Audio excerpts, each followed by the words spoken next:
Try mula-mula beli tu, tengok inci loss. Sebab inci loss tu turun, tu yang nak lagi.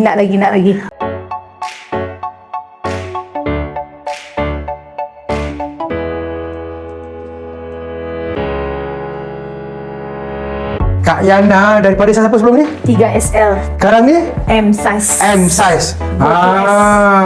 Sebelum jumpa Kering Zara, berat 83 kg.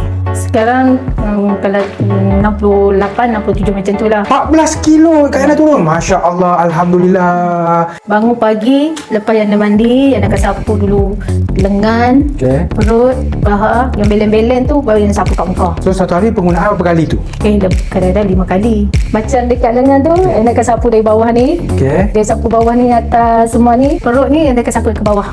Bawah tu sampai rata, lepas belakang tu yang timbul-timbul kat belakang ni kan. Yang nak sapu juga. Kat paha tu pun sama, yang nak sapu dari bawah ni, semua ni belakang.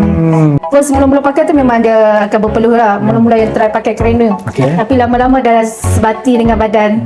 Bila yang nak pakai gede ke apa semua, time tu yang akan rasa dia macam dia macam denyut. Denyut.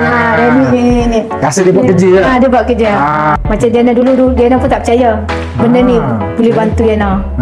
Kalau mereka betul-betul kata nak cubalah dulu. Sebelum jumpa Kering Zara, berat 83 kg. Sekarang kalau 68-67 macam tu lah.